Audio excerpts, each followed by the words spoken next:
جو حضور کی پناہ میں آ جاتا ہے نا وہ بچ جاتا ہے۔ اللہ کرے آپ کو سمجھ آئے میری بات کی۔ جو حضور کی پناہ میں آ جاتا ہے وہ جو دنیا دار رہتا ہے، مالدار رہتا ہے، حضور کی پناہ میں نہیں آتا وہ بے سکون رہتا ہے۔ فرماتے ہیں یہاں دنیا میں بھی حضور کی پناہ میں آ جاؤ، آج لے ان کی پناہ۔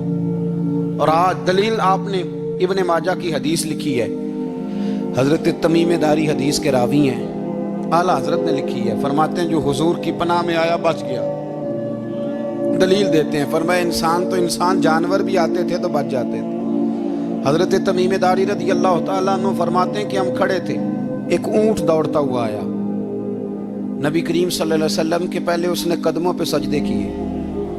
صحابہ کہنے لگے حضور ہمیں بھی اجازت دیں، فرمایا وہ تو بے زبان ہے، اسے تو پتہ کوئی نہیں، پیش نظر ہے وہ نو بہار، سجدے کو دل ہے بے قرار، روکیے سر کو روکیے یہی تو امتحان ہے۔ فرمایا اسے کیا پتا، تم تو مکلف ہو شریعت کے، تمہیں اجازت نہیں ہے۔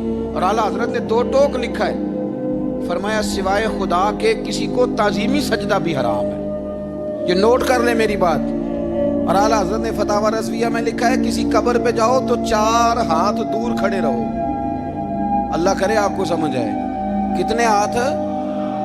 4 ہاتھ دور کھڑے رہو، سورۃ فاتحہ پڑھو، درود شریف پڑھو، جس قبر پہ گئے ہو ان کی روح کو اصالِ ثواب کرو، ان کے وسیلے سے دعا مانگو۔ اعلیٰ حضرت فرماتے ہیں قبر کو سجدہ بالاتفاق حرام ہے، طواف قبر کا کرنا بالاتفاق حرام ہے، بوسہ لینے میں اختلاف ہے کہ جائز ہے کہ ناجائز ہے، لیکن بوسے سے بھی چونکہ شک پڑتا ہے تو فرماتے ہیں احمد رضا کی رائے یہ ہے کہ بوسہ لینے سے بھی بچا جائے۔ وہ آ گیا تو اس سے اگلی باتیں کرتا ہے، بس خاموش رہ، باادب رہ اور پیچھے رہ۔ تو حضرت تمیم داری کہتے ہیں یہ حدیث اعلیٰ حضرت نے لکھی ہے لمن والعلا میں، فرماتے ہیں کہ اونٹ نے پہلے سجدہ کیا، قدم چومے، پھر اس نے حضور کے کان میں کوئی بات کہی۔ روزے دے دوالے نے غلاماں دیاں ٹولیاں، ایک پیا سندا ہے کروڑاں دیاں بولیاں، یعنی اونٹ نے بات کی تو حضور نے وہ بھی سن لی۔ اعلیٰ حضرت کہتے ہیں جو پناہ میں آتا ہے بچ جاتا ہے۔ کہتے ہیں رسول کریم نے نا اونٹ کی پشت پہ ہاتھ پھیرا اور اللہ کے محبوب فرمانے لگے فکر نہ کر، اب تو آ گیا ہے نا تو جیسے تو کہے گا ویسے ہی ہو جائے گا، جیسے تو کہے گا ویسے ہی۔ ابن ماجہ میں موجود ہے، پر میں چونکہ فاضل بریلوی رحمۃ اللہ علیہ کی کتاب سے پیش کر رہا ہوں الامن والعلا سے، تو میں اسی انداز میں پیش کر رہا ہوں جس انداز میں وہاں ہے۔ حضرت تمیم داری کہتے ہیں کہ ہماری سمجھ میں بات کوئی نہ آئی، تھوڑی دیر گزری تو کچھ لوگوں نے ہاتھوں میں رسیاں پکڑی ہیں، خنجر پکڑے ہیں، دوڑے آئے، یا رسول اللہ یہ ہمارا اونٹ ہے۔ حضرت تمیم داری کہتے ہیں میں نے دیکھا کہ جب وہ آ گئے نا خنجر لے کے تو اونٹ حضور کے پیچھے چھپ گیا۔ آج لے ان کی پناہ، آج مدد مانگو ان سے، وہ حضور کے پیچھے چھپ گیا۔ تو کہتے ہیں کہ نبی کریم صلی اللہ تعالیٰ علیہ وسلم نے فرمایا کیا مسئلہ ہے بھائی؟ یا رسول اللہ ہمارا اونٹ ہے، ذبح کرنے لگے تھے دوڑ آیا ہے۔ تو حضور فرمانے لگے وہ تو تمہاری شکایت کر رہا ہے۔ وہ کہتا ہے یا رسول اللہ میں نے برسوں ان کی نوکری کی، برسوں میں نے بڑی نوکری کی۔ صحیح کہتا ہے یا رسول اللہ؟ ٹھیک کہتا ہے حضور، اب بوڑھا ہو گیا ہوں، تھوڑا زیادہ بوجھ نہیں اٹھا سکتا، تو مجھے ذبح کر کے کھانا چاہتے ہیں، میں مرنا نہیں چاہتا۔ نبی کریم فرمانے لگے اچھے لوگ یہ صلہ دیتے ہیں؟ انہوں نے عرض کی حضور آپ حکم کر دیں، ہم اس کو چھوڑ دیتے ہیں یا رسول اللہ، نہیں ذبح کریں گے، خدمت کریں گے۔ حضور فرمانے لگے نہیں، اب میرے پاس آیا ہے نا، اب میں نے واپس نہیں کرنا، آج ہو گیا ہے، آج لے ان کی پناہ، آج مدد مانگو ان سے، آج ہو گیا یا رسول اللہ پھر رکھ لیں۔ حضور نے فرمایا نہیں بھائی پیسے بتاؤ کتنے؟ یا رسول اللہ نہیں کچھ نہیں۔ نبی کریم علیہ السلام نے فرمایا نہیں بتاؤ کتنے، بتاؤ کتنے؟ انہوں نے کہا حضور ایک دفعہ ریٹ لگایا تھا تو 100 دینار لگا تھا۔ حضور نے فرمایا بلال دے دو 100 دینار، 100 دینار دے دیا۔ اعلیٰ حضرت فرماتے ہیں دیکھو ان کی پناہ میں آنے کی برکتیں کتنی ہیں۔ ان سے کہا تم جاؤ، وہ چلے گئے۔ حضور نے پشت پہ ہاتھ پھیرا، فرمایا جا تو آزاد ہے۔ حضرت تمیم داری کہتے ہیں وہ پہلے گیا پھر پلٹ کے آیا، اس نے نبی پاک کے کان میں کو بات کی، کئی باتیں کی، پر میں ایک بات کرتا ہوں، کئی باتیں کی، ایک بات کی تو حضور رو پڑے۔ اونٹ چلا گیا، ہم نے عرض کی حضور یہ کیا کہہ گیا ہے؟ تو محبوب فرمانے لگے یہ کہہ گیا یا رسول اللہ جس طرح آپ نے مجھے چھری سے بچایا ہے میں دعا کرتا ہوں اللہ آپ کی امت کو جہنم سے محفوظ فرمائے، اللہ جہنم سے بچائے آپ کی امت کو، اس طرح مجھے چھری سے آپ نے محفوظ کیا۔ اعلیٰ حضرت فرماتے ہیں کن چکروں میں پڑے ہوئے ہو، کن چکروں میں؟ پیسوں کی پناہ لیتے ہو، عہدوں کے پیچھے چھپتے ہو، دولت کے پیچھے چھپتے ہو، تعلقات کے پیچھے چھپتے ہو، فرمایا مصیبت آئے گی تو یہ سارے ہٹ جائیں گے۔ اگر پناہ لینی ہے تو مدینے والے محبوب کی پناہ لو، دروازہ رسول پہ آؤ، نبی کریم کی بارگاہ میں جھکو، حضور سے پیار کرو۔ اعلیٰ حضرت فرماتے ہیں محبوب کا ادب کرو، رسول اللہ کی غلامی کرو۔ فرماتے ہیں پھر کے گلی گلی تباہ، ٹھوکریں سب کی کھائیں کیوں، دل کو جو عقل دے خدا تو تیری گلی سے جائے کیوں۔ اور فرمانے لگے جان ہے عشق مصطفیٰ، روز فزوں کرے خدا، جس کو ہو درد کا مزہ وہ ناز دوا اٹھائے کیوں، جس کو ہو درد کا مزہ وہ ناز دوا اٹھائے کیوں۔ انہوں نے محبوب کریم کی محبت کا پیغام دیا، صحابہ کی محبت کا، بولیے صحابہ کی محبت کا پوری کتاب لکھی حضرت صدیق اکبر جناب عمر کے فضائل پر۔ اور مزے کی بات یہ ہے کہ اعلیٰ حضرت نے نا اردو شاعروں میں سے کسی کو توفیق نہیں ہوئی حضور کو شہنشاہ کہنے کی، اعلیٰ حضرت نے کہا میرے نبی شہنشاہ ہیں۔ دلیل کیا دی؟ فرمانے لگے پڑھو ترمذی، حضور نے فرمایا میرے دو وزیر زمینوں میں ہیں، دو آسمانوں میں ہیں۔ زمین کے دو وزیروں کے نام ابو بکر اور عمر ہیں، آسمان کے دو وزیر ہیں جبریل اور میکائیل۔ تو اعلیٰ حضرت کہنے لگے حضور وزیر تو کسی شہنشاہ کے ہی ہوتے ہیں، پھر کہہ لو نا شہنشاہ۔ تو پھر فرمانے لگے حاجیو آؤ شہنشاہ کا روضہ دیکھو، حاجیو آؤ شہنشاہ کا روضہ دیکھو، کعبہ تو دیکھ چکے اب کعبے کا بھی کعبہ دیکھو، کعبہ تو دیکھ چکے اب کعبے کا بھی، غور سے سن تو رضا کعبے سے بھی آتی ہے صدا، میری آنکھوں سے میرے پیارے کا روضہ دیکھو۔